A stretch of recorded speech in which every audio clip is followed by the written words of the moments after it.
Can you say hard hats, folks? Hard hats, lunch pail, steel toe boots. Anything short of a championship this year is a failure. Look at this boomer right here. You've just got so much talent here. Somebody said we need to apologize for Jalen. Can I call the John? What are we apologizing for? What did we say? What did we do?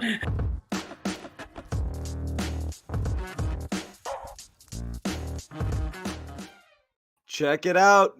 Bobby Manning, NBA Finals Media Day. We were there taking it in as the Celtics and the Mavericks warmed up, did their thing, took to the court. Everybody talked. Everyone had a good time.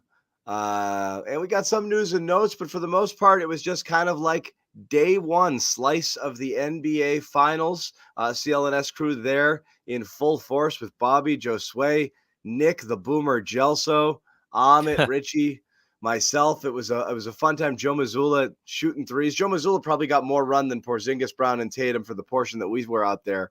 But anyway, good stuff. Is it kind of like it's the beginning, right? And this is day one, and we got to talk to everybody, and we're here to talk to you guys. NBA Finals Media Day was today. Game one of the NBA Finals is tomorrow. So we made it, guys. It should have it'll tip off in 24 hours, right? Yes, it will. Well, unless they do like a 9 o'clock start, as they're prone to do, despite the 8:30 listed time. But yeah, we're finally there, and it's been ridiculous, John. Like, you know this from Super Bowl week. This is even worse than that, it feels like. The lead up and just all the talk and all the pods we've done and 100 interviews, and everybody just asked the same question over and over and over again. I'm ready for these damn games to tip off. Like, this has been out of this world. I bet this year, John, is going to make them move it up in the future if they ever have and it's probably tough with international travel and stuff like that. But man, this was a brutal layoff with both teams getting it done under 5 games. So I'm thrilled we're finally here. Yeah, we did it. We made it, and we're happy that you guys made it as well. And we know that the real stuff starts tomorrow. So, yeah, in keeping with the tradition of everything that we've been doing, we wanted to jump back on here and talk with you guys. And we'll start with some news and notes from practice today. This comes as no surprise. Kristaps Porzingis confirmed he's playing in game one of the NBA Finals. Again, pretty much confirmed it and said that was the plan when we spoke to him yesterday at the Arback Center. Came back out there today, a little bit more of the same. Again, he's stopping well short of saying he's 100%. We did talk to some other guys about how he looked there. And Bobby, I want your impression on what those guys said there as well. You were in there when I asked Al about it, and I know Luke talked about it a little as well. But here's KP once again, just kind of talking about his readiness and availability for tomorrow's game one. It's tough to say. I haven't played. I haven't played for a while, and tomorrow will be my first real minutes in a while. So I did as much as I could to prepare for this moment, but there's nothing like game minutes and game experience, that I'm going to get tomorrow. So it'll be tough, but to jump into the finals like this, but I did everything I could to prepare for it, and we'll see tomorrow night. Does that make you apprehensive at all about playing and the uncertainty of knowing if you're quite 100% to go? What does apprehensive mean? Gotta be cautious. Cautious? No, not cautious. I'm going to be out there like... Nervous. No. I do this.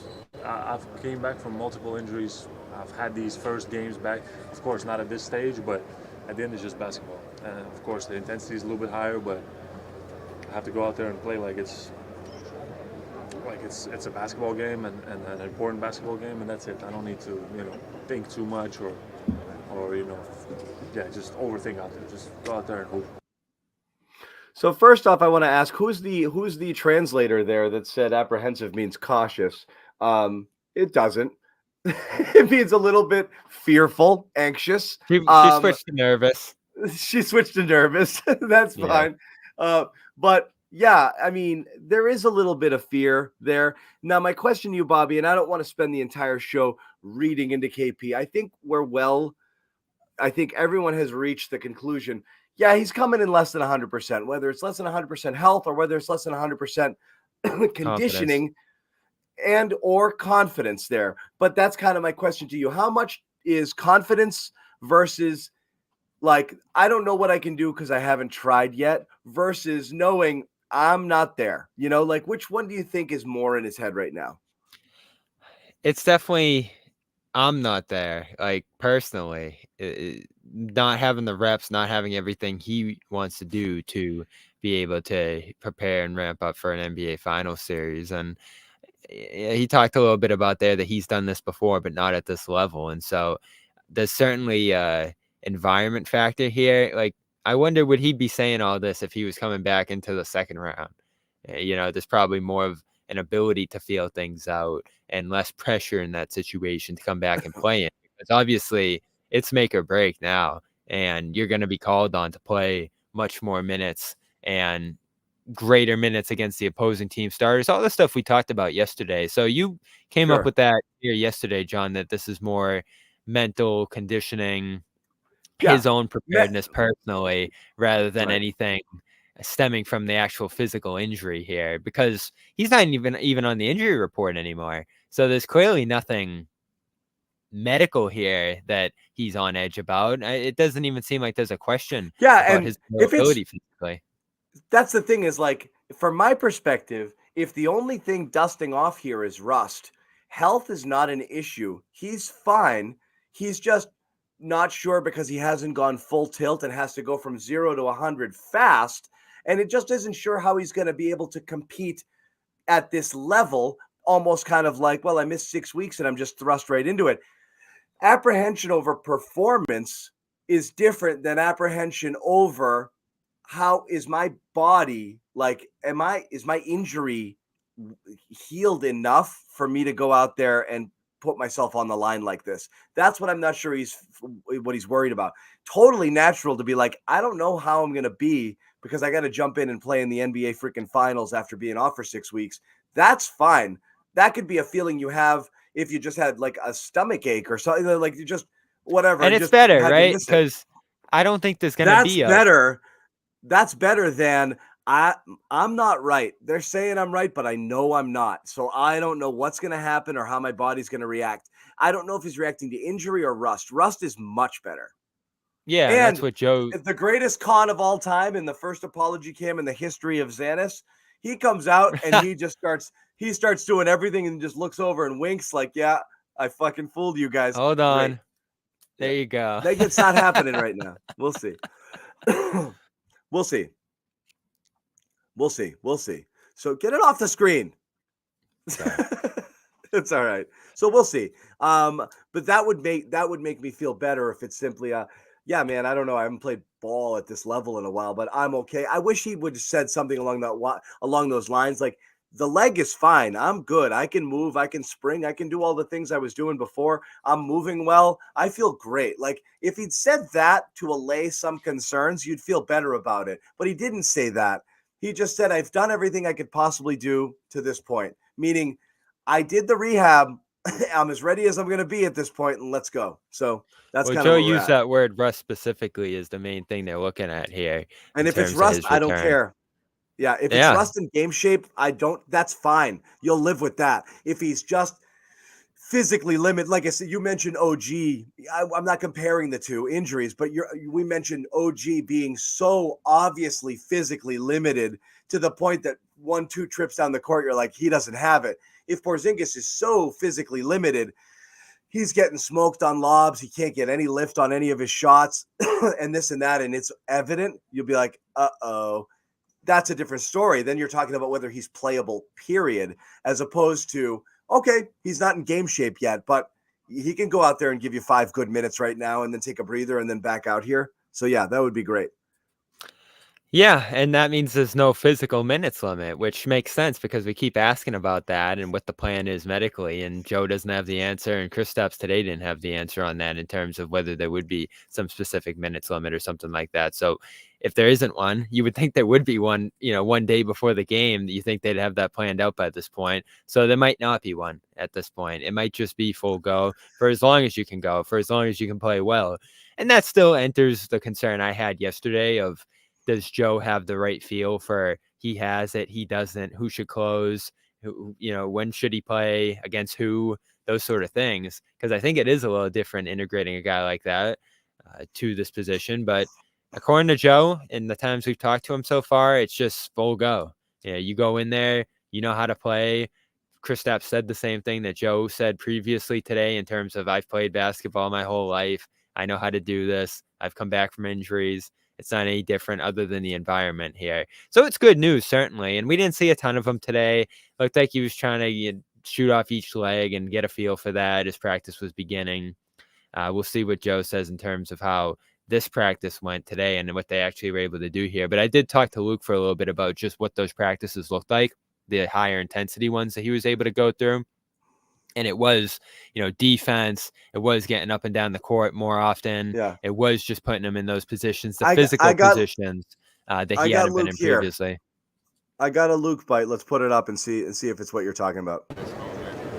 Yeah, he's been doing great. I mean, it's just been like a where's his head? Gradual ramp up, the entire time, and he's been able to have like a good stretch now of like getting in some high intensity days. He's too tall. Yeah, no, I think he's ready for it. I think he's ready for the moment. Obviously, they've been in the weight room and treatment and all that stuff. Like, there's a whole lot that goes into that, but his ability to kind of build the body back up and then, really get to being able to play and actually get up and down and stuff like that has been great for him. And I think he's ready, and we're ready to welcome him back and have him back in the lineup. What were some of those high intensity days like, especially preparing for a series like this for you guys as a whole? The last couple of days. Yeah, it started off with him just ramping up like on-court workouts that were more individual, and then kind of progressing into just playing live and getting in defensive work and more physical type stuff. So, the training room does a good job of kind of scheduling all that up and ramping it up to be to getting into like live play and stuff like that. So, it'll be ready. How has Kristaps looked to you in these few days that he's been back? Obviously, you talked There's John's first question of the year. Himself is enormous, but does he look to be moving okay? Does he feel like close to 100% to you from what you've seen? I felt like he's looked good. And Kristaps, he's more of a gamer, so I know the game comes around, and if he says he's playing, he's going to be ready to roll. So, Al's bite was less confidence inspiring than Luke's. Al dodged the 100%. He's like, he'll be good in the game. That was my read off of that. That was a classic Al answer. Yeah. I was gonna say stay tight to the vest with. But I got lost in his eyes. That. I couldn't follow up. I wanted to. Well, I will say the first Al, 38 years old now. The first three questions were like TV questions, like, isn't it awesome to be here? And then the next three were in Spanish. So we got like two Al Horford. There were like three total Al Horford questions in there. So it was a lot of Spanish for Kristaps too. Everyone was kind of in the scrum, like he speaks Spanish, and then they just fired away. Luka too. Luka's good like that. Yeah, so it was one of those kind of days. Which is fine, but when you're on the clock with 10 minutes, you're like, I got to get my questions in. So yeah, we didn't get much with Al. He was out there early and then left early. He's got dreamy eyes, and that's all that matters here. But Al's geeked up. Al seemed pretty happy. Talking to X-Man, he was really geeked up today too. He might get some minutes. He's such a good dude. I'd love to get that sense something from him. Oh yeah, but he's in a really good mood, and like all of his answers are thoughtful, and like I don't know if he's gearing up to play, but like they put him out there on the podium instead of with the Stay Ready crew and the guys out there. Again, this feels like a Tillman series potentially in the sense that like he might rotate in a little, especially if Porzingis is limited in the early going, but we'll see. I like Justin, playing bigger in this series. I think you could see him with Al. I think he can do that a little bit. I think he's switchable. So I think defensively they like that, but we know that Joe hates the fact that he can't shoot. He even joked about it, Tillman, like, hey, have you been practicing a ton of threes here during this layoff? And he was like, but not really. And he goes, actually, yeah, I have. So I really think they want I really think they want Tillman to be able to camp out in that corner and hit 35% of open threes. He's never going to get enough attempts to even get to the 35% that was the mark. tough part. of gauging who he was as a shooter because he just didn't get enough up. Just It was didn't like get one a enough. game. Yeah, so it'll be tough. It'll be tough. Yeah, I mean, the series is gonna start, I think, with trying to integrate more guys in rather than less, especially if you don't have a good feel for where Porzingis is at. You try to go a little easy on him. I think you were talking about the 5-minute stints, John, and then at that point, you're going into the bench and playing some double big or going with a Hauser. I know Hauser today was talking about having some confidence that he's going to be able to get some spot opportunities here in this series. So that could be part of easing in Porzingis is utilizing the bench a little bit more early in this series. But as we've said, John, the finals are like your 6-7 guys playing 40 minutes, and you're not going to see much of the other team's bench, right? So if you're going with like a Hauser, Pritchard, Tillman lineup, you're going to be seeing Luka and Kyrie on the other side, and it might not be pretty. So I don't know how long you can do that. And Joe has obviously said 500 times the regular season and the playoffs are the same. That might have been true so far, but the finals are a little bit different at this stage. Yeah. Like it's a dead sprint. Yeah, you're matching minutes here. You know, it's going to be like hockey changes. You see their guys go over the boards. You're going to send your guys back out over. Like you're not going to allow yourself to be in a position where you're going to have Luka and Kyrie out there at the same time against a lineup that they're absolutely going to exploit matchups. You know, so they're going to be smart. And as you said, is the beauty of the first 3 games is the days off in between and the amount of rest that you've had. You can comfortably play all of your starters 40 minutes each of the first 2 or 3 games and be okay. And that's what I expect that they're going to do here. So I'm not super worried about rotations or who comes in. It really only is the trickle down effect. If Porzingis starts to play, realize early that he doesn't have it, and they really reduce his minutes and have to change their rotations on the fly. Because again, Bobby, you have to assume at this point, right? They've got an idea. They're going to start Kristaps. They're probably going to get him out at that first break, which means I think Kristaps starts. Yeah, I think he starts, which means Al's going to probably come in and close that first quarter, and then it's going to be in there. And then what? Do you go with a double big, an X-Man with Al to start that second quarter before you rotate Kristaps back in at some point? How is that going to look? That's fine. You might have an idea how that's going to go. But if Kristaps on that first stint doesn't look like he has it, and you're like, I don't know what I'm going to do on the second one, or you start to realize he's limited and I'm going to have to change how I use him now, then it's going to mess things up a little bit and create a weird little trickle down effect where all of a sudden you might start needing. It's almost like foul trouble. You know, guy gets in foul trouble. You got to blow up your rotations and figure it out. You know, Porzingis could end up in that situation if he's not himself. So we'll see. We'll see. Yeah, and there could be some foul trouble here potentially too, real foul trouble. So that's a factor as well as they try to attack matchups. But you know how it's going to go. They're going to go at him right away, maybe even on the first possession. And the Celtics are going to try to integrate him pretty early and try to get him a good look and just get him involved. I think that's pretty obvious here. And, you know, when you go back and look at that first game, they switched Luka onto KP first 2 plays, you know, 2 of the first plays of the game. And he drew fouls on both of them. So boom, you know, 2-3 minutes into the game, 4 or 5 Oh my minutes God, into the game. that's happening instantly. Luka. I mean, immediately if KP starts, they're going right to that 1-5 pick and roll, and they're going to put him in an action there and get. Yeah, him I'm saying on the other what he end does. too, though. Like they're going to utilize him to go at Luka, and you know They maybe are, even a but Kyrie the at that Mavericks spot. are going to attack him right away, like a lot, and they're going to test him, and they're going to test him if he drops on, on the lobs, and if he can get back there, and what that's going to be like. They're going right at him. So he's not going to have time to ease into it. You could get a pretty good feel for how this game's going to go off the first 3-4 possessions, because you know where you're going if you're both of these teams, and who handles it better, who stays out of foul trouble, who's able to defend straight up. It's going to be a hard series to hedge for both teams. Like Washington and those guys can make you pay if you're Boston, and they're going to try it, but they might make you pay early on in a game like this. The Celtics certainly. Are you trying to like hide Luka on Drew? Drew might be able to give it to him a couple times there, or you can send Kristaps at him in some screening action. So those first couple, beyond like how excited we are to see this series get going, you are going to see a lot. You're going to learn a lot from the first couple possessions here. And I know we talked to Perk today, and he, like many nationally, are saying this is going to be really tough for Boston. Like this is not going to be an easy series. This is not going to be an easy win. Well, why are you saying it? Why don't we let Perk say it? Yeah, I'll follow up on it after. Here's we did we did get a chance to catch up with Kendrick Perkins, who was there with ESPN with his own makeup person. I'll have you know, that was pretty cool, right? He was looking ESPN ready on the Garden Report. He's ESPN ready. He's getting all dolled up. Perkins of Locker Room and whatever. What was it? Was it Locker Room when we had him on? Locker Room, yeah, our sponsor. Of Locker Room fame back in the early days when we would chat with y'all the whole time. Perk did multiple appearances and they were awesome. But Perk remembered us now that he's a big ESPN star and stirring it up. And he talked with Bobby and Josue. Here it is. It's been though. How's the city been treating you since you've been back the last 24 hours? It's been great. I mean, in person, obviously you know you had the trolls on the internet, which I could care less about. But in person, it's been a lot of love.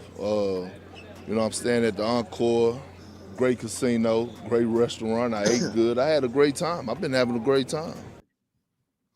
Wait, why did we play that bite? Jack, the first bite, not the intro, guys. Perk had a good steak. Yeah, but he went on to say... Let's get the first soundbite and not the greeting, and then we'll talk about it in a little bit. He went on to say it's going to be tough here. That's what I was about to get into here, John. I think the first game could surprise us a little bit. I think it could surprise people in terms of just the firepower, the punch that Dallas throws here. Because every series, right? That Heat series, you know, you're going into it and you're like, ooh, it's the Heat. I don't know. And then, like, they just mash the Heat that first sequence. And Spoelstra's running on the court calling timeout and they're down like 12-2. Same thing happened against Cleveland. Same thing happened against Indy. You go back and look at game one of all three series, the Celtics shot out to like 12-2, 15-2 leads, like big leads right off the bat in each of those series. You might actually see it go the other way in this series. Like Luka hits a couple of threes. They get a couple of those lobs to go. You're ignoring like a Washington and he hits his shots. And so this is going to be a series of constant adjustment, as Joe talked about. Like you're just going to constantly be shaking up what you're doing here defensively against this team. And so, again, that first impression you get in this series, I think, is going to mean a lot right here. And it's not going to decide the series the first 5 minutes, but you're going to get a pretty good feel here of, ooh, the Celtics are in control here. They're ready for this. Or, ooh, Dallas has something to say in this series. Like you're going to get a pretty good tone setter. You will, but I think there's going to be, I mean, not to be super generic about it, there's going to be a lot of, I wouldn't be I'm not going to get too high when it goes up or too low if they go down, because I mean, a lot can change. And also obviously, you know, the Luka factor, the Kyrie factor, any of these guys can get hot. You've seen Luka start a half going 3 of 12 and then just absolutely catch fire. And, you know, I mean, there's guys capable of that on both sides of the ball, obviously with the Jays too. So there's there's talent out there that can erase leads fast. It really comes down to how are you defending them and how are they defending you, you know, and whose offense is able to operate closer to its, you know, highest level and which defense is disrupting things here. We'll get into that in a little bit. I also want to talk about a couple of our fine sponsors here. And again, guys, this is pretty much it here. If you're not, you know, if you weren't lucky enough to get yourself a ticket, you don't get a press pass like cool Bobby, and he is cool, and that's fine, right? Are you cool, Bobby? I'm trying, babe. It's like 88 out. But again, we're excited to cover the NBA Finals. You got to be excited to watch them, and if you want to go to them, you got to figure out a way to get yourself into the arena. And Game Time, authorized ticket marketplace here, makes getting into the NBA Finals and getting finals tickets faster and easier.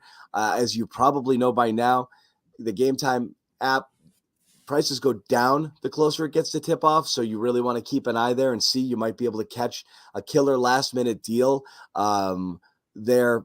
You never know. Right before tip off, Jimmy Toscano will tell you he does the kind of little bar shuffle. He waits around and sees maybe he could pick something up. You have exclusive flash deals in-app when you download that app. In-app deals on select seats ahead of the game or the event. All-in pricing shows the total up front. No surprise fees at checkout, so you know what you're getting. A panoramic view of your seat, so you know exactly what it's going to look like. It's a really cool feature. If you check it out, it's right there for you. A low price guarantee. Game Time will credit you 110% of the difference if you're able to find something better out there. So again, take the guesswork out of buying NBA Finals tickets with Game Time. Download the Game Time app, create an account, use the code CLNS for $20 off your first purchase. Once again, download the Game Time app, create an account, use the code CLNS, $20 off your first purchase. It's going to be pricey to get in, so every dollar counts. Definitely worth checking things out with Game Time. We also want to tell you, Prize Picks, you want to get in on any action there? Prize Picks is definitely the way to go. There's also going to be a very fun special offer that I'll tell you about in just a second. But again, Prize Picks, America's #1 fantasy sports app out there. Super easy to use, very intuitive, tons of fun. Make sure that you check it out. More than 5 million members. Exciting way to get into the action. Watch your favorite sports and players. Pick more or less on 2-player stats. Shot up to win 2 or more player stats, I should say. Shot to win up to 100 times your cash. And as I said, and as we've brought up on the show recently, there is an incredible deal here where you're getting a free square essentially here. You can pick one of your squares as Jason Tatum scoring 1 point. That's it. It's a 0.5, more than 0.5 points. He scores a point, you win that square. It makes winning that much easier. It's a really good way to get yourself into the action here. So again, all you have to do is sign up, download the app, head over and fill it out with a promo code that says CLNS, and you get a deposit match up to $100. It is that easy. You deposit 100, you get 100 immediately. What are you laughing about? These comments are killing me. Yeah, Nick, just get us the duck boat. Yeah. It's that easy. Anyway. Nick just got to make a call.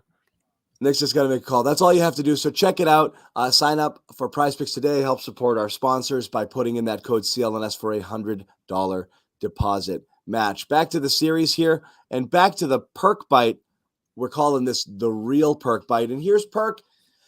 He ruffles feathers. You know why? Because he doesn't just say, Boston's going to win it all. I'm with the Celtics. He's not just a straight up homer. And anybody who's not a homer, we have learned over time is what, Bobby? A hater. Okay. So some people think Perk's a little bit of a hater, but here's his honest opinion. And I believe he has picked the Celtics, but he doesn't think it's going to be easy. What about these Celtics? How you feeling about their chances in this series? Well, I got them picked to win this series in 7. You know, a lot of people around town been asking me, you know, is it going to be in 5? I'm like, no, it's going to be a tough series. Like, you know, do not disrespect the Dallas Mavericks. They're here for a reason. And I just feel like, you know, embrace the moment. Nothing is a given, right, when it comes down to the NBA Finals. And you got to go take it. Everything is earned. Nothing is given. There it is. Kendrick Perkins hanging out with Bobby Manning Celtics and Josue 7. Pavon.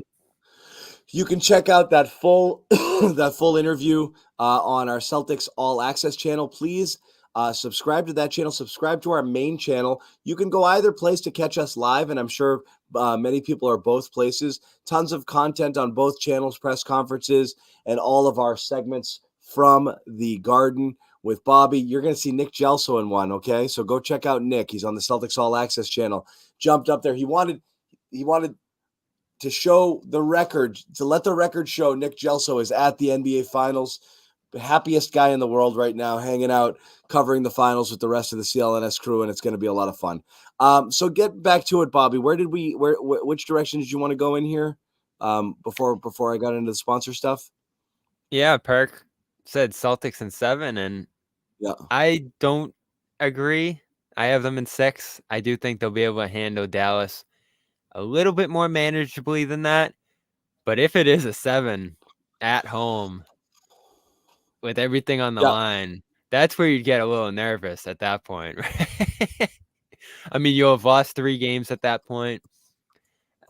You're probably going to have some issues going on defensively or in some other area. Maybe Porzingis isn't himself. Like, this Celtics team, have they lost 3 games over a 6-game stretch all year? I can't imagine so.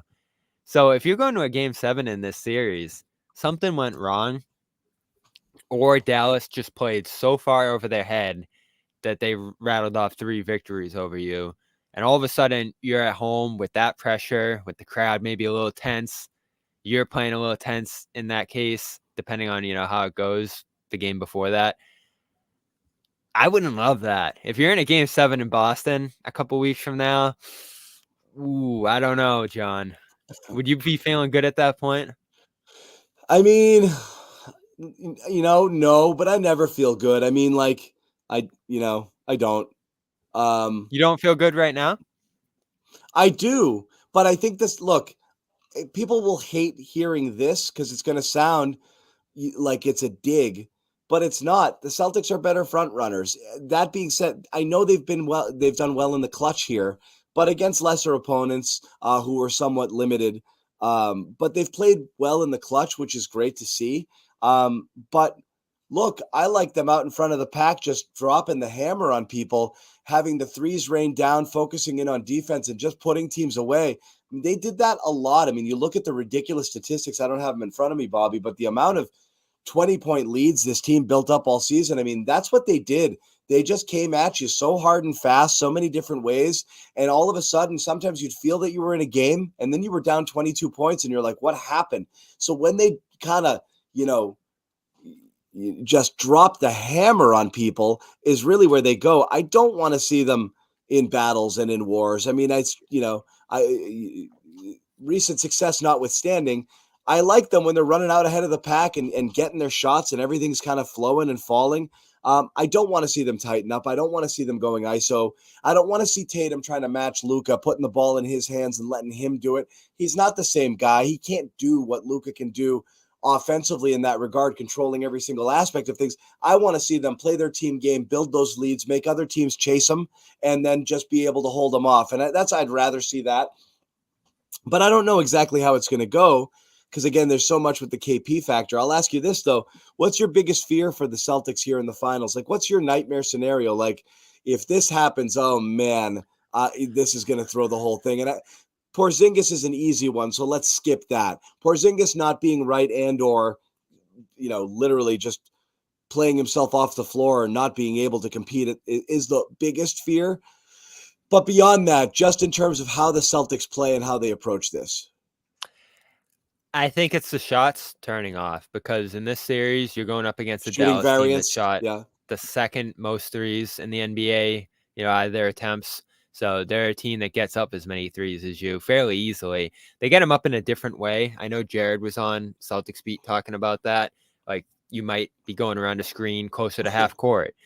You might be catching the ball in odd positions if you're Dallas. And certainly those rollers put heavy pressure on the basket in a way that could lead to some kickouts.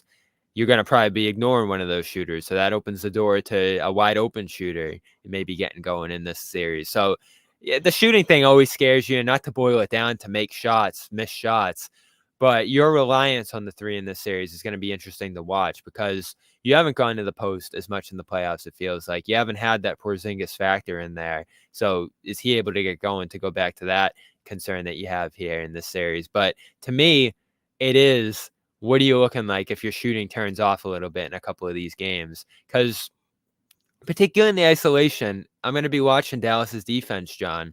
Have they really improved to the point where, final 15 games of the year, the number 1 defense was Dallas?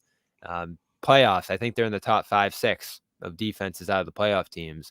So is that for real? Is this a different defense than you saw on March 1st with the new personnel and everything else? Daniel Gafford only played 5 minutes in the last game that these two teams played against each other. Is he taking away the rim from you?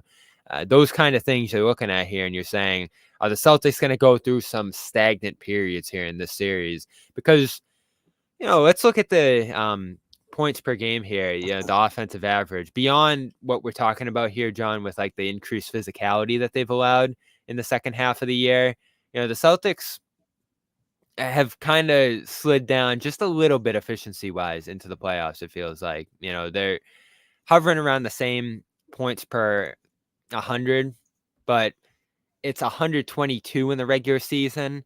So that's the number where you're just like mashing teams and running away from them and dominating everybody, to 119, which is still second in the playoffs, but it's just that little rung below what you're doing in the regular season. So that's a little bit of periods of lapses. That's a little bit of going against some tougher defenses that made it hard on you. That's a little bit of Tatum shooting worse, right, in different periods of this postseason. So if all those things come back into play here, that's when you're playing in close games. That's when you're, maybe going down to the last shot with a Luka in that situation. The game just being a little bit tighter here in this series, and obviously that's what worse shooting would do if that happens here. That's where you start to worry about this being a 7-game series. Because again, Dallas, they can get hot. Dallas shoots more free throws than you. Dallas gets more offensive rebounds than you. So some of those things you rely on if you're not shooting hot from three, those are things Dallas does well. So those might not be there for the taking as much as they usually are against a different kind of opponent. And you know what? I think they're decently coached too. Like, out of the two coaches here in this series, I take Joe. But I don't think Kid's done a bad job. I think he's done a solid job with this team, especially on the defensive end. So Yeah. that's mine, John. The shooting coming down to earth a little bit. What would be yours? I think so. So what's interesting is, like, I thought I had one in my head, and then the chat just dropped 40 of them on me, and I was like, those are all good. So I this is why, and again, just to explain, like, almost, my entire, essence and being as a, someone who has covered and, been a fan of Boston sports my entire life. Yeah, I'm that, I'm one of those guys that worries about everything. Because I worry more, Bobby, when I think like the team should win it. You know what I mean? Is like, if like you go in way over your head, you sweat it less. You're like, all right, puncher's chance. Let's see what happens if they play great. Maybe they can win this one. And there's some situations where that happens. But you go in feeling you're the better team, and you're like, don't screw this up. And I that's feel where like we felt that way 2 years ago. Well, you did, because we all declared, I was like, we think they're better, but you didn't give Golden State credit for being Golden State, and how much that mattered. I at that time, very wrongly, I was saying, I don't buy the, it's a game is a game is a game. I don't buy the experience thing here. They're going to go out, they're going to play, and if they're better, they're going to win. But it really mattered. And the Celtics, you could see, wore down. A lot got to them. They started pressing. Things got ugly. Golden State asserted their will, and you knew when they took Game 4 there that everything had changed. So that was that. But I would say my biggest fear is the shooting variance is a really good one, because that feels almost fluky. Like, Celtics get their looks and nothing falls, and then you have you get a Caleb Martin situation out of out of Washington and Jones, and they start friggin' hitting everything, and you're just like, and that's it. And so, like, that'll bum you out. If they have a Miami Heat series, right, where they hit everything and you hit nothing, that's always a fear, but there's nothing you can do about that. My actual fear is that it Jones really is comes 40, back by the way, in the playoffs. Yeah, my biggest fear is Tatum struggling shooting and pressing. My biggest fear is Tatum not getting out of his hole a little bit, because I think it impacts other aspects of his game, and it drags the team down in a lot of ways. I'm praying Tatum comes out, doesn't try to force, doesn't straight up matchup hunt, doesn't do those things. I do this all the time, but I think the ripple effects off of both trying to force it, trying to match up hunt, what it does to the overall offense, slowing it down and standing everybody around, and it not going in, and then the impact that has on team defense always freaks me out. So I don't want Jason Tatum to feel that this is a Tatum versus Luka legacy series. I want Jason Tatum to just go out there, play, and not worry about that aspect of it. I don't want him to worry if Jaylen Brown gets MVP. I don't want him to worry about, like, what are people going to be saying if Luka's scoring 40 and I'm scoring 20. And I'm not saying he will, but, like, you're the guy. You want to be the guy. So that's how he views it, right? Like that's how I view it. Is I don't want to see Tatum get bogged down and caught doing some of that stuff and start out slow. So that's kind of in the back of my mind. That's the one that gets me a little bit. I don't want to see that. Everything else is what it is. Celtics coming out flat, not finishing quarters, this and that. But that always holds, right, Bobby? No one wants to see any of your teams suffer from lack of focus or lack of preparedness or lack of readiness. I don't think that's going to be the case this time. Will there be lapses? Sure. No team is perfect. You're not going to play a perfect game, but you definitely don't want to see one of those where like we weren't ready for it sort of moments. I don't think you will this time around. They might play an imperfect game, but I don't think it's going to be because of that. I don't think it's going to be because they came out and weren't mentally ready. I actually think two things I like a lot. I feel like their head is really in the right place this time, like really in the right place, just from talking to them and the way that they're approaching things right now. And I actually feel pretty good about Joe right now. I really do. I think he's really, really locked in to the task at hand. I think he really has an idea. Yeah. I really, all of a sudden, I've really flipped on Joe. I think he knows we do this, we win. And that's Belichickian to me. Like, this is the Belichick sort of thing. And I hate comparing the two because one's the greatest of all time. There are some similarities in it because I do believe Joe is a legit basketball savant. And I do believe, though we make fun of the numbers, we talked about him being inflexible, he's right way more often than he's wrong about what he thinks needs to happen, what he's willing to concede, what he wants to see his team doing, and how he wants to see them going about it. And I think he knows right now, we do this, we don't lose. I think he knows it. I really do. And they buy into it and they respond to it and they attack those areas that Joe emphasizes. Like their ability to use those margins, the free throws, the rebounding, all that little stuff that they do to separate themselves in these games, in these series in particular here, because again, these are series that could have gone 6-7 games in different cases based on how different games were looking. But they were able to separate themselves or win in key moments based on all the things he's always emphasizing. And even some of their weaknesses we saw progress in, the crunch time stuff last series, maybe some of the defensive concerns we had, particularly last year, have turned around 180. And there's just a flexibility there. He just has a great pulse on this team. He really does.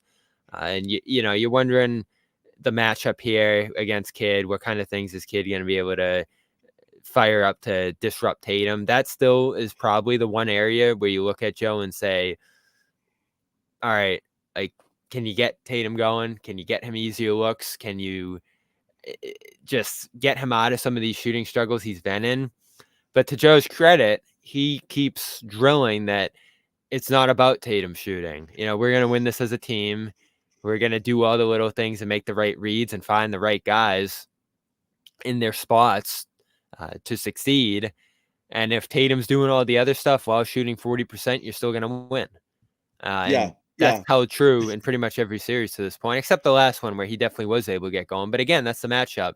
And I don't feel like this is going to be a series where Tatum's able to go off and get whatever he wants. I think Dallas is going to show him crowds just like other teams have. I think you got those great rim protectors in there who are going to try to take that away from him. He might get hot from 3, and then it's series over in 5. But that hasn't been a great shot for him throughout these playoffs. So for him, I like everything he's doing. I don't worry about the East Final stuff and him not liking that he didn't get that award. I don't worry about him trying to get his own shot and get his own points and play Luka one-on-one. I worry about him taking the shots they want him. I with Tatum. Yes, it's shot selection and I worry about him baiting him into the shots they want him to take, and that involves, look, he's missing these not because he's cold. He's missing them. I don't worry about his mentality, though. The pull-up threes aren't as good as they were in the regular season, so there's a bit of just coldness going on there. But the rest of it is he's taking contested step backs way too more often than he should, and when he drives, he's driving into traffic. He's not, and that's what's bogged him down, his offensive efficiency and why his shooting percentage numbers are down. Don't do that. Don't. We can say the same thing about Luka, though. Luka was miserable for 2 rounds. Miserable. Luka was Yeah. terrible. Terrible. Yeah, so He couldn't yeah, shoot he's at all from 3. From 3, he's been dreadful. So yes, you're a Mavs fan. You're like, what if he's ice cold? We're dead. Here's the thing. The biggest difference, I think, not different. Tatum and Brown play well in the series, the entire series. The Celtics can't lose. Luka and Kyrie play well. Mavs could still lose. Okay? I really believe that. So that's the thing, is like, it's so important that the Jays do what the Jays do best. And I don't think you can lose the series if that happens. I really don't. So yeah, if you're making the right that's reads, why right that's why I plays. think so much is key to Tatum here, because it just everything flows off of it. Absolutely. Yeah, and I don't worry about Tatum here. He might get cold. He might not have the best individual performance, but if it's still playing into the team's advantage, the mindset and the approach he takes here, if Brown's able to succeed at the highest level off of him, great. I really don't think, John, he's going to care if he doesn't win Finals MVP. Bobby, I never thought that. I didn't think he cared, in the sense that I never believed Jason Tatum. I think he just wants that ring. I want 2 things. I believe he absolutely wants to be the guy. And so, like, when they win it, he wants to be the face of it. I don't believe he's out there with his goal in mind to win series MVP, but I still think he wants it. I do. You've said he thinks that's his job. I think that's fair. Yeah. And so that's still what we're looking for here. What's his job? If his job is it's going to change every night and you're going to look like a different guy every night and teams are going to play you different every night and it's going to be a different thing that leads to your success, I think that's hard. And I think that's why the game looks so hard for him sometimes, because it's like, all right, what am I doing here tonight? Am I shooting 13 threes? Am I trying to get 15 rebounds? Is it defense? Is my job to be the best defender on the court tonight? Am I the passer here? Because again, he had 7 assists a game in that 2022 series, but he just didn't lay an imprint on the game. So that to me still is why we come out of these series and games saying like, ooh, what's Tatum do? Like, did Tatum play well? It's tough to tell because he has such a different impact any given night. So that's the challenge for him. He does. A line of questioning today I wanted to get to was, I think Gary was the one digging on it, but it's been something that's been talked about, is disrespect and scrutiny that the Jays have gone over. And I have a lot of thoughts on this, but I'll save some for later. Tatum, I thought, gave a pretty good answer here. Here's Tatum being asked about the kind of scrutiny that he receives and how he deals with it. From Boston Globe, you've probably been the most scrutinized player during this postseason. Think so? Yeah, I think so. I disagree. How much you smiled or didn't smile? You're telling me Rudy Gobert? And things like Cat? that. How has it motivated you for this moment? Do you turn off social media when your son says something, or your friends, like your mother? How have you dealt with the scrutiny, and how has this kind of built you for this moment that you're about to face now? I think more so than me, right? It's like my mom, my grandma, my family and friends. They're more bothered by it than me. And I understand, like, if Deuce was to make it to the NBA and people were talking about him every single day, as a parent, I wouldn't be able to separate the superstar from the child. So my mom took it a little tougher than maybe I did. But for me, I don't take it personal, right? Just a long break without NBA basketball. So they had to overanalyze every little thing and have something to talk about. Did it get old? Yeah, but it's the finals. They wouldn't talk about me if I wasn't good. So, try to take some positives out of it and change the channel. All right, Bobby, I have many thoughts here, and I'm going to share a few of them in a little bit, because I know that this has been a constant thing that we talk about here about these guys and the disrespect they get. First off, though, we want to tell you guys about another one of our terrific sponsors, and they're back, Bobby. your favorite, right? Yeah, I went back to the fish box this time around. You can't go You- wrong with that. He loves they these guys. America's #1 meal kit. HelloFresh, farm fresh, pre-portioned ingredients. And again, as Bobby said, style it the way you like it. Bobby is he's almost a full-scale pescatarian. He eats a ton of cod. He loves his fish. So that's what he gets every time we get this these guys to sponsor us. I get the family style meal because I got to feed kids things like meatloaf and mac and cheese, and that's fine. But ditch the meal planning woes. Dive into HelloFresh's biggest menu yet, over 50 recipes and even more market items. And what is it? Pre-portioned ingredients, seasonal recipes delivered right to your doorstep. Allows you to skip trips to the grocery store.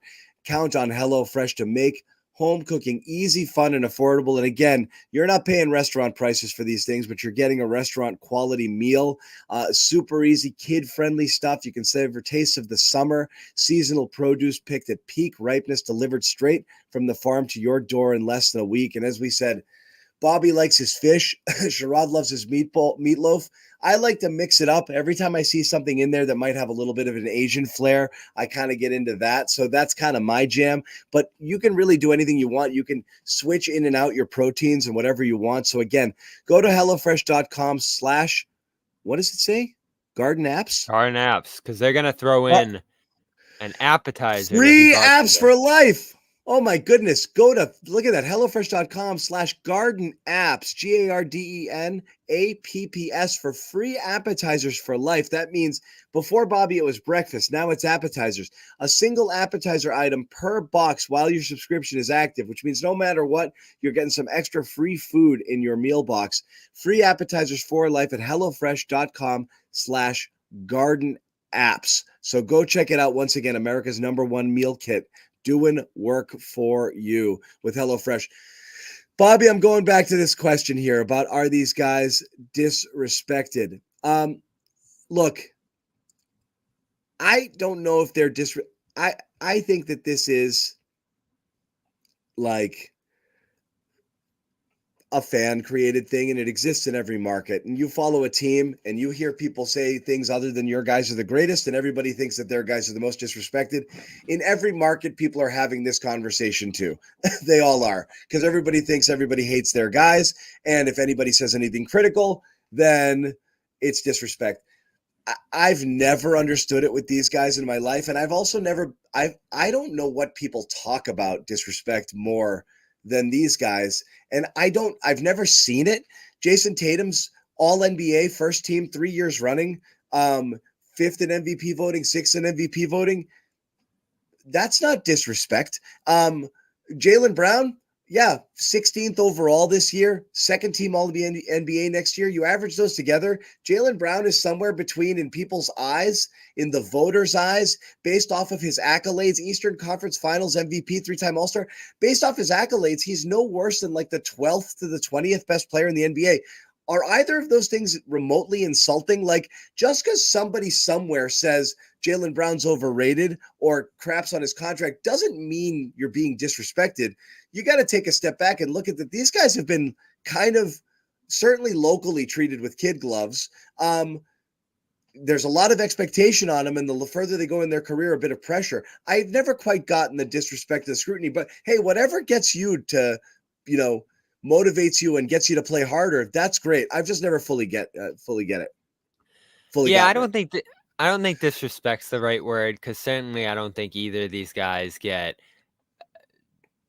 pigeonholed. This is insane that people think this, but yeah, that's fine. Anyway, I don't think these guys get pigeonholed as losers, or parts of their game get scrutinized in a way that's wrong.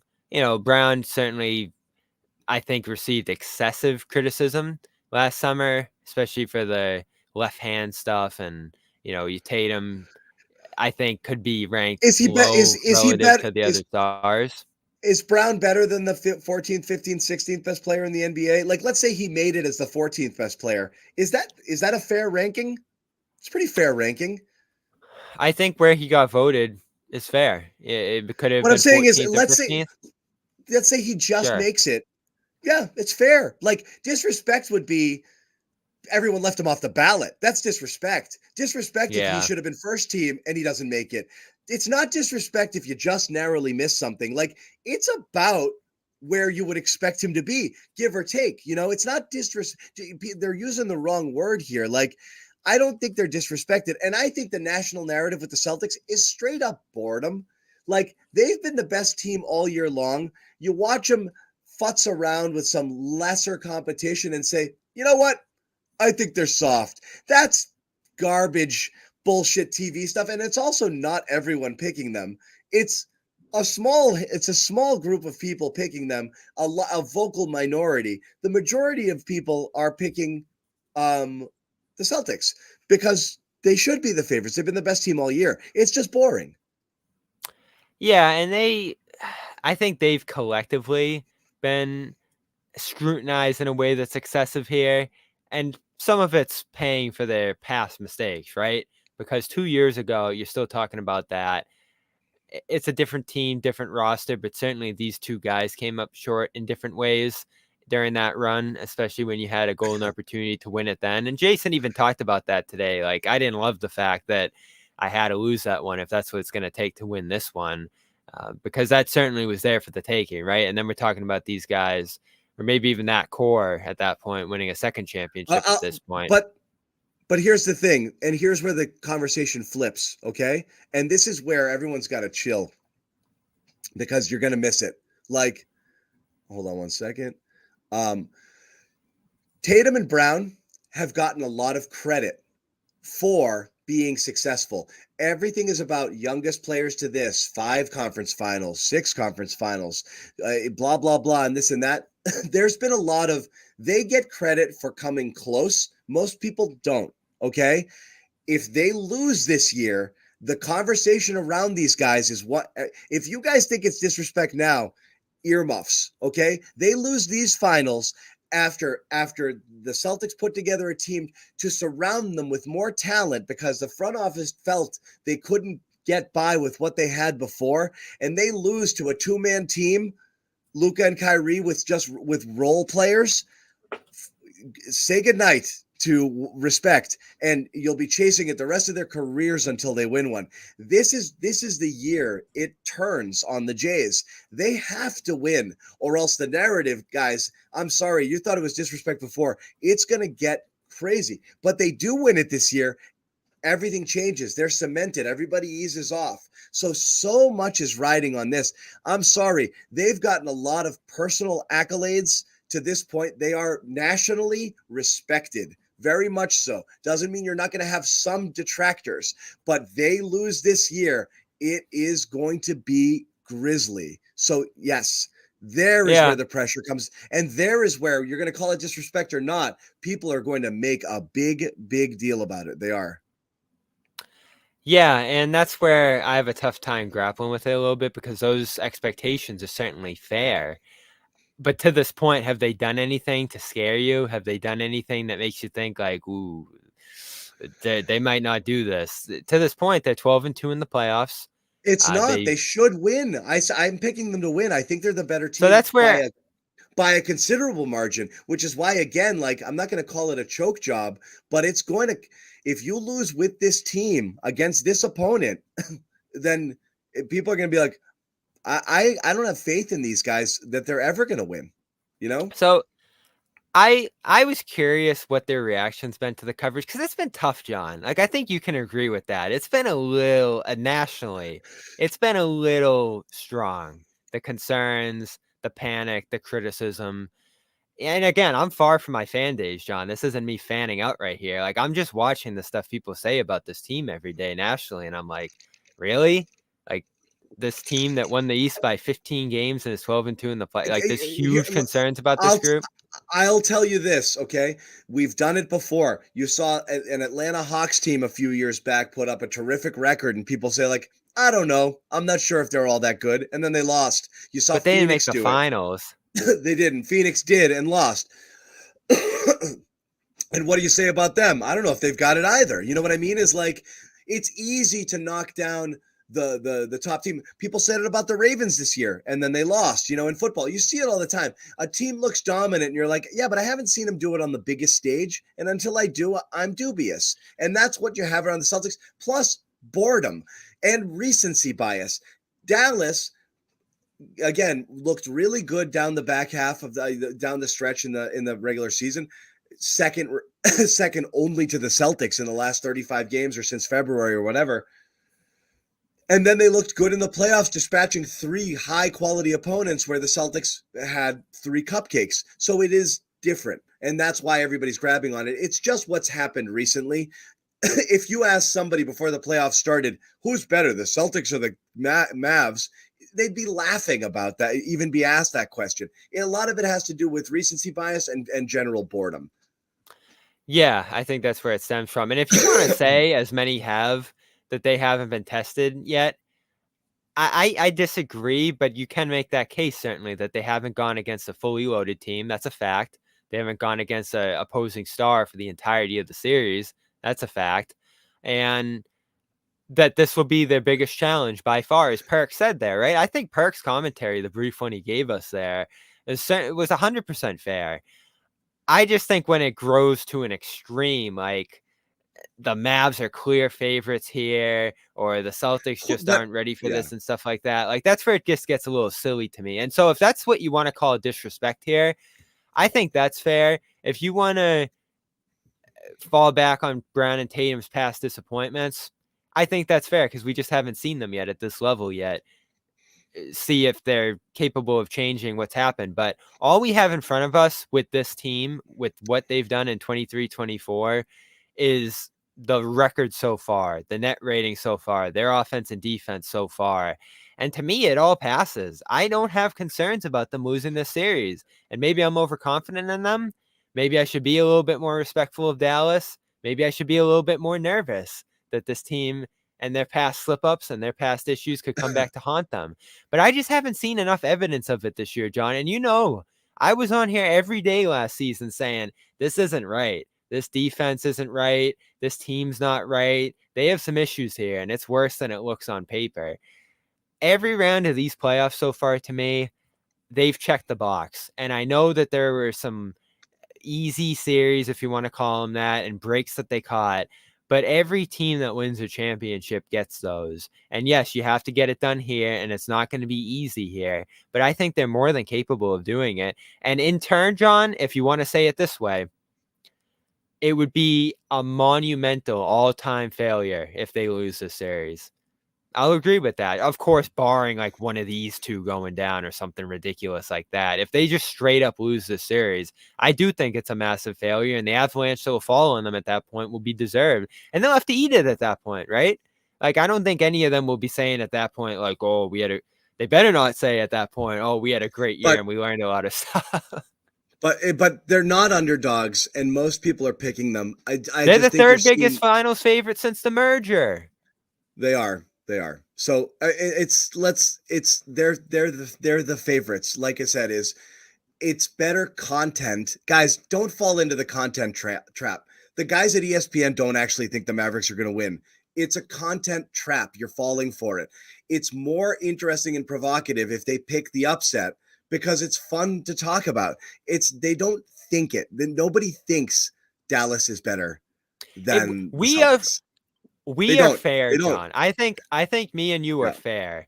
And sitting here today, off what we've seen so far, and put the Kristaps stuff aside because I think that's a legitimate uncertainty that you can mention here in terms of how the series might go. But just this team being 100%, what they've done so far, what they've done to this point, aren't you confident in what we've seen? Yeah, like I said, to me, you can nitpick, but no, to me, it's all good. It's unforeseen things. Porzingis being a 0, crazy shooting variance, or just an unthinkably bad series from one of your 2 stars that could tilt it. I don't see another way they lose. I don't. So I'm just, if they played 100 games, I would think the Celtics would come out on top on 60 plus. You know what I mean? It's like, I think they're just better. But again, 7-game series sounds like long, but 1 or 2 games flips on something weird happening and it gets a little interesting. So that's why I don't think it's a slam dunk, but I think the Celtics are clearly the better team and clearly the favorite. My pick, Celtics and 6. Yeah. I think 1 or 2 games could flip the wrong way. I think you could lose game 1 just because of all the weird stuff going on here. But I just don't see something's going to have to go wrong. They're going to have to underperform to lose 3 games. And then that's why, like with Perk saying Celtics in 7, if you're in a game 7, I think something went wrong and you're going to be at home feeling nervous and you're going to be in a shaky spot at that point. I said this, Catherine, as well. And I did. And I've been tilting between 5 and 6 for the Celtics, and I'm not there. I'll write something up. We'll have it printed tomorrow. But I mean, I'm firmly Celtics. I'm not, and I have been the whole way through. So, Catherine, thank you for watching, and thanks for for the comment. Yes, we said this. I said the exact thing earlier. The Celtics 2 stars play well. Celtics will win this series easily, and that's why that was one of my biggest fears. Is that something weird happens and Tatum has a one of the like, oh no, type of series. And I'm not saying he has or will. And that I believe that if the Mavericks play well, if the 2 best players in the Mavericks play well, that the Celtics can absolutely still win. So yes, I agree with that. It's 2 players and some good role players versus a team. So yeah, thank you, Luis. I don't know. I'm ready to get this thing started, man. I'm looking forward to it. I think it's going to be good. It's going to be a really good series. It's going to be a really I'll exciting give my series thinking to watch. tomorrow. Yeah. So we'll see how it goes. I'm feeling pretty good about it. We sat here 2 years ago and felt pretty good about it. Yeah, are they different? This series is finally going to tell us, right? This is what it's all about. You're different if you win the title this time around because you have everything you need. It's a good matchup, and you've done it all year. So I don't think there's enough here to really scare you and say that they're in trouble here or Dallas has something on them that they're not going to be able to figure out. Even the guards, right? They're challenging. They're going to be a load on some nights. They could steal a game or 2. But it's not enough fire. I mean, this isn't LeBron and KD in their prime here on the other side that you just don't have answers for that are miles and miles better than Tatum and Brown here. If Tatum and Brown are disrespected in any way, to just go back to them individually,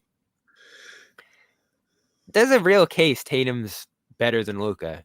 Like, I don't think Luka's miles better than Tatum here, and that's something you have to bridge a gap on. They're different. They impact the game in different ways. Yeah. But there's no huge difference there. And Brown, I think, is, right there, or pretty, a sizable lead above Kyrie at this point. Like, I don't think there's like a gap between these duos.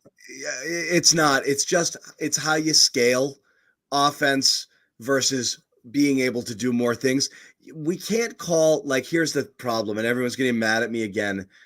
Like, there's nothing like Luka offensively. I'm sorry. His ability, he'll kill you in almost any defensive coverage you play. Can he play bad games? Sure.